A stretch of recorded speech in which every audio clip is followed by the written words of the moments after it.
Hi welcome to Sri Mallika's kitchen. ఈ ఛానల్ని ఆదరించిన ప్రతి ఒక్కరికి మా హృదయపూర్వక నమస్కారములు. ఇవాళ చాలా మంచి రెసిపీతో మీ ముందుకు వచ్చానండి. చాలా అంటే చాలా బాగుంది. అదేమిటంటే కోడిగుడ్లతోనే కర్రీ చేశానండి. ఇలా చేస్తే మాత్రం టేస్ట్ సూపర్ ఉందండి. ప్రతి ఒక్కరు కూడా ఈజీగా దీన్ని తయారు చేసొచ్చు. ఇలా చేస్తే మాత్రం ప్రతి దానిలో కూడా టేస్ట్ చాలా బాగుంది. వేడివేడి అన్నంలోకైనా, చపాతీలోకైనా, బిర్యానీలోకైనా అన్నింటిలోకి చాలా బాగుంది.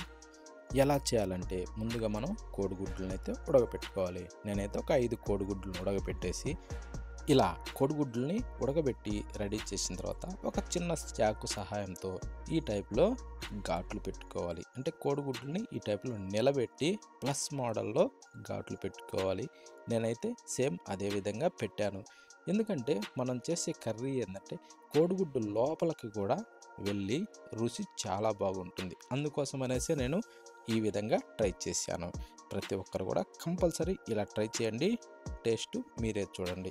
ఇప్పుడు ఏం చేద్దామంటే అవి పక్కన పెట్టేసి స్టవ్ ఆన్ చేసేసి ప్యాన్ పెట్టుకొని దాంట్లో కొద్దిగా అంతా నూనె వేసుకుందాం. మరీ ఎక్కువ అవసరం లేదండి. ఒక టేబుల్ స్పూను ఓకే. దాంట్లో చిటికెడు పసుపు వేసేసి సగం టేబుల్ స్పూను కారం వేసుకోవాలి. చిటికెడు సాల్ట్ కూడా అందులో వేసేసుకునేసి ఇప్పుడు దీన్ని మనం ఏం చేద్దామంటే ఇలా బాగా మిక్స్ చేసుకోవాలి. ఆయిల్లో ఈ 3 బాగా కలిసే విధంగా మిక్స్ చేసుకోవాలి. ఆ తర్వాత ఉడకబెట్టి ఘాట్లు పెట్టిన ఈ కోడిగుడ్డుల్ని దాంట్లో పెట్టుకోవాలి. ఎందుకంటే ఇది సన్న మంట మీదనే ఉండాలి. ఎందుకంటే కారము ఇవన్నీ ఏమవుతుందంటే నల్లగా మాడిపోకుండా చూసుకోవాలి. ఆ టైప్లో మనం కోడిగుడ్లని ఫ్రై చేసుకోవాలండి. సన్న మంట మీద ఇలా మనం కోడిగుడ్లు బాగా ఫ్రై చేస్తే ఈ కారం, పసుపు, సాల్ట్ వీటి ఆవిరి అన్నది కోడిగుడ్డు లోపల కల్లా పోయి టేస్ట్ చాలా బాగుంటుందండి. అందుకోసమనే ఈ టైప్లో మనం ట్రై చేయాలి. ఇప్పుడు దీంట్లో కసూరి మేతి ఒక టేబుల్ స్పూన్ తీసుకునేసి ఇలా కాస్త నలిపి ఆ పొడిని దాంట్లో వేసేసుకోవాలి. ఈ కసూరి మేతి ఏంటంటే కొంచెం ఆకులుగా ఉంటుంది కాబట్టి అంటే ఎండిపోయి దాన్ని ఈ టైప్లో నలుపుకోవాలండి. అప్పుడు పొడి టైప్లో వస్తుంది.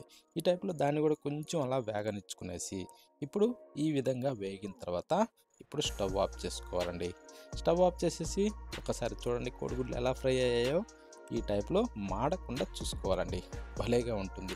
ఇప్పుడు పక్కన పెట్టి స్టవ్ ఆన్ చేసి మరొక ప్యాన్ పెట్టేసి దాంట్లో 2 గంటలైతే ఆయిల్ వేసుకోవాలి. దాన్ని కొంచెం వేడాకనిచ్చేసి బిర్యానీ ఆకు, ఆ తర్వాత చెక్క వేసాక ఒక 3 లవంగ పొలాలు వేసుకునేసి 2 యాలకులు కూడా వేసేసుకుందాం. వేసిన తర్వాత ఇప్పుడు వీటిలో కొంచెం జీలకర్ర వేసుకుందామండి. సగం టేబుల్ స్పూను వేసిన తర్వాత ఇప్పుడు కొద్దిగా వేగనిచ్చుకోవాలి. ఇలా కొంచెం వేగిన తర్వాత 2 ఎండుమిరపకాయలు దాంట్లో వేసేసి 3 పచ్చిమిరపకాయలు కూడా వేసేసుకోవాలి. వేసిన తర్వాత వీటిని కొద్దిగా వేగనిచ్చుకోవాలి. వేగిన తర్వాత ఇప్పుడు కట్ చేసి పెట్టిన 2 ఉల్లిగడ్డ ముక్కల్ని అందులో వేసేసుకుందాం. నేను 2 చిన్న సైజు ఉల్లిగడ్డల్ని కట్ చేసి వేసి ఆ తర్వాత 4 రెమ్మలు కరివేపాకుని దూసి దాంట్లో వేసేసా. వేసిన తర్వాత ఇప్పుడు కాస్త ఇలా వేగనిచ్చుకోవాలి. ఇది వేగేలోపు ఇప్పుడు మనం ఒక మిక్సీ జారీ తీసుకునేసి అందులో కట్ చేసి పెట్టిన టమోటాలని వేద్దాం.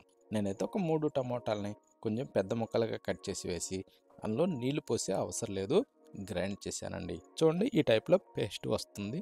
ఇప్పుడు ఈ విధంగా పేస్ట్ వచ్చిన తర్వాత దీన్ని కాసేపు అలా పక్కన ఉంచేసి ఇందాక మనం ఉల్లిగడ్డ ముక్కలు పెట్టాం కదా వీటిని చూద్దాం. చూడండి ఈ టైప్లో మంచి గోల్డెన్ బ్రౌన్ కలర్ ఈ ఆనియన్ పీసెస్ రావాలి. ఇలా వచ్చిన దాంట్లో అల్లం వెల్లుల్లి పేస్ట్ ఒక టేబుల్ స్పూన్ వేసుకునేసి ఇప్పుడు దీన్ని కాస్త అలా కలుపుతూ బాగా మిక్స్ చేసుకోవాలి. ఇలా మిక్స్ చేసిన దాంట్లో ఇప్పుడు గ్రైండ్ చేసి పెట్టిన ఈ టమోటా పేస్ట్ని కూడా దాంట్లో వేసేసుకునేసి అదే మిక్సీ జారీలో కాసిన నీళ్లు కూడా పోసి వేసుకోవచ్చు, వచ్చే ఇబ్బంది లేదు. ఇప్పుడు దీన్ని ఇలా బాగా కలుపుకోవాలి. దీన్ని ఏంటంటే ఈ టైప్లో కలుపుతూ ఇందులో ఉన్న నీరు మొత్తం ఇనిగిపోయేదాకా మనం బాగా కలుపుతూ ఫ్రై చేసుకోవాలి. చూడండి నీరు మొత్తం ఇనికాయి కదా. ఈ టైప్లో వచ్చినాక ఒక చిన్న కప్పు శనగపిండిని కూడా దాంట్లో వేసేసుకునేసి ఇప్పుడు దీన్ని బాగా కలుపుకోవాలి. అంటే ఈ శనగపిండి ఏంటంటే వేసినప్పుడు కొంచెం ఉంటలు కడుతుంది. అది ఉంటలు కట్టకుండా ఈ టైప్లో మనం బాగా కలుపుకోవాలి. ఇలా కలిపిన దాంట్లో ఇప్పుడు చిటికెడు పసుపు వేసుకుందాం. వేసిన తర్వాత 1 టేబుల్ స్పూన్ వచ్చేసి ధనియాల పొడి కూడా వేసేసి, ఆ తర్వాత జీలకర్ర పొడి వచ్చేసి సగం టేబుల్ స్పూన్ వేసుకొని, గరం మసాలా కూడా సగం టేబుల్ స్పూను వేసుకొని, ఒక 2 టేబుల్ స్పూన్లు కారం వేసుకున్నాం స్పైసీ తగ్గట్టుగా. ఇప్పుడు రుచికి సరిపడా సాల్ట్ వేసుకోవాలి. సాల్ట్ వేసిన తర్వాత కాస్త ఇలా కలుపుతూ ఈ మనం వేసిన పొడులన్నీ పచ్చి వాసన పోయేదాకా ఇలా కలుపుతూనే సన్న మంట మీద బాగా వేగనిచ్చుకోవాలి. ఇలా వేగిన తర్వాత ఇప్పుడు దీంట్లో 1 గ్లాస్ అయితే నీళ్లు పోసుకుందాం. అంటే మనకి కొంచెం గ్రేవీ ఉండాలి కాబట్టి దానికి తగ్గట్టుగా నీళ్లు పోసుకోవాలి. పోసిన తర్వాత ఇప్పుడు కాస్త అలా మిక్స్ చేసుకునేసి ఈ టైంలో కూడా సాల్ట్ వేసుకోవచ్చు. ఇప్పుడు మూత పెట్టి కొంచెం బాగా తెరలనివ్వాలి. ఇలా తెరిలిన తర్వాత ఇప్పుడు కాస్త అలా అడుగు పట్టుకోకుండా అలా తిప్పుకునేసి ఇందాక ఫ్రై చేసి పెట్టిన కోడిగుడ్లన్నింటినీ దీంట్లో వేసేసుకుందాం. ఈ గ్రేవీలో కోడిగుడ్లన్నీ వేసిన తర్వాత ఇలా కలుపుకోవాలి. అంటే ఇలా కలిపితే ఏంటంటే కోడిగుడ్లు మనం ఘాట్లో ఏదైతే పెట్టామో వాటి లోపలికి గ్రేవీ కొంచెం కొంచెంగా లోపలికి వెళ్తుంటుంది. ఇప్పుడు మూత పెట్టేసి ఇప్పుడు దాదాపు అంటే 6 నిమిషాల దాకా అయితే ఉడకనివ్వాలి. ఇలా ఉడికిన తర్వాత గ్రేవీ కూడా చిక్కబడుతుంది. ఈ టైప్లో చిక్కబడ్డాక కొద్దిగా కొత్తిమీరనలా చల్లుకుందాం. చల్లుకునేసి ఒకసారి అలా కలిపేసుకునేసి ఇప్పుడు టేస్ట్ చూసుకొని సాల్టు అవన్నీ సరిపోయాయని ఒక్కసారి చెక్ చేసుకునేసి ఇప్పుడు వేడివేడిగా సర్వ్ చేసుకొని దేనిలోకైనా సరే సూపర్ టేస్టీగా ఉంటుందండి. వేడివేడి అన్నంలోకైనా, చపాతీలోకైనా, బిర్యానీలోకైనా ఇలా ప్రతి దానిలో కూడా టేస్ట్ చాలా బాగుంటుంది.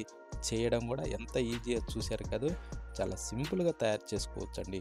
ఇంతేనండి, కోడిగుడ్డు కూర చాలా ఈజీగా, సింపుల్గా, కొత్తదనంతో మంచి రుచిగా తయారు చేసుకోవచ్చండి. ప్రతి ఒక్కరూ ట్రై చేయండి, చాలా బాగుంది.